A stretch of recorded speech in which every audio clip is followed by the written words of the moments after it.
The project we're going to be working on today is the 6-inch tile.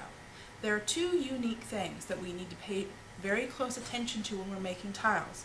The first thing is that once we've rolled out our slab, that we don't bend it or crease it in any way, because this will cause the tile to curl or curve, looking more like a taco than a tile during the drying and firing processes. The other thing we need to pay close attention to is that we compress our clay slabs enough that we really knit those clay particles together.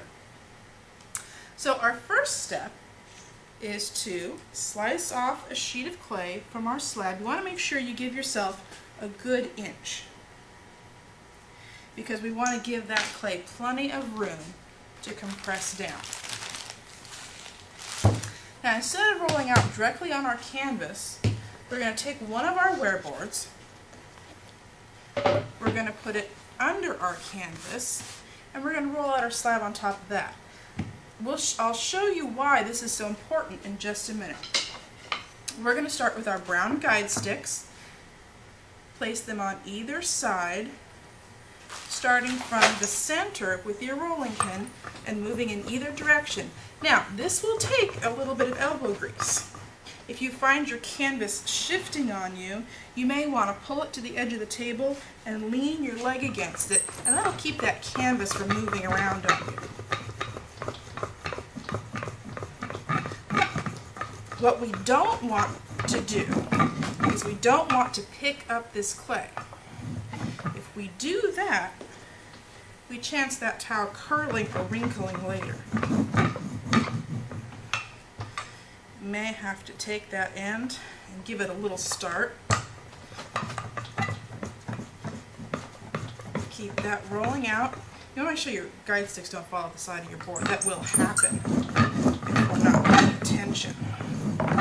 Now, you can see that the rolling pin is now rolling easily on the boards and is no longer flattening the clay. It's time for our next step. Now, instead of lifting this up and turning it sideways, we're going to flip it without touching the clay.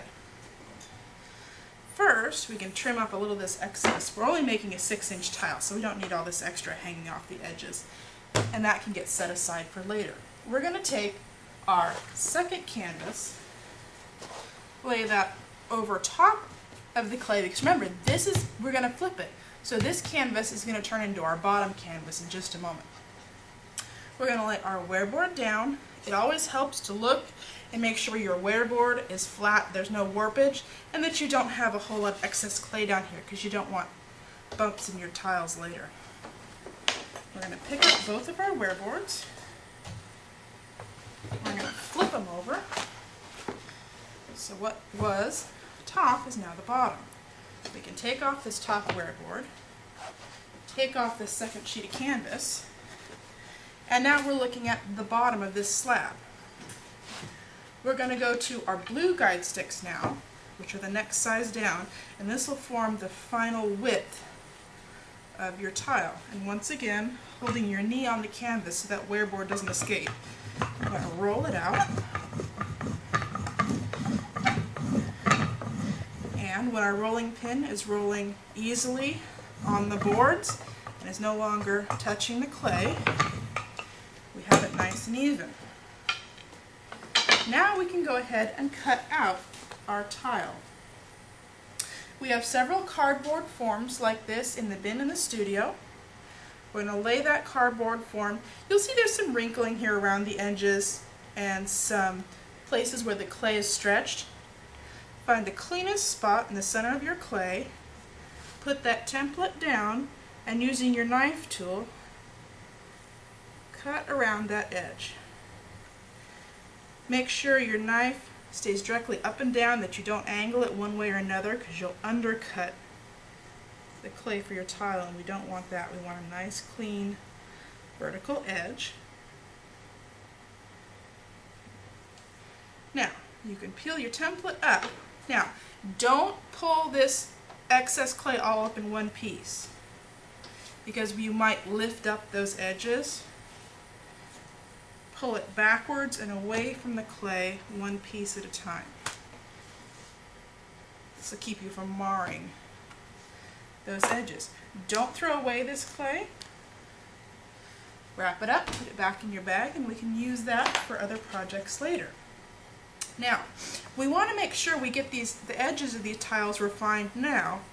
The easiest way to do it is to run your finger gently across that edge, and that will just take away that sharp edge. Remember, sharp edges are prone to chipping and breaking. So if we just gently round that off, it doesn't have to be much at all, but just as long as there's not a sharp edge, that will keep that from chipping later. Now, this is the bottom of our tile. We've got to get this canvas out from under here, so once again we're going to flip it. But instead of laying another canvas down, we're going to lay just a blank wearboard down. We're going to flip it over again. We can remove our top wearboard, remove our top canvas, and we're now once again looking at what's going to be the top of our tile. You'll see we've got a little bit of canvas texture.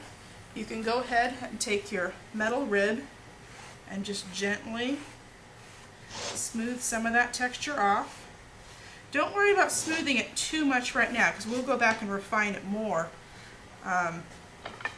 once it's had a chance to dry a little bit. Now, another way to smooth those edges is to take your guide sticks, very gently line them up with the edge of the tile, and gently just curve them over.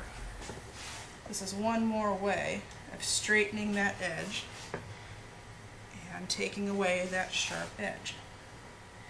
Now, there's going to be a whole lot of us making a whole lot of tiles, and when they're just flat 6-inch tiles, they all look the same. So we have to make sure that we put our initials, our name, a stamp, something that will tell us that this is our tile and not Joe's, Sally's, or Jim's, because they will all look the same. Once that's done, we can wrap that one aside, wait till it's leather hard, and the next portion of the process is refining that tile and getting it ready for its first bisque firing.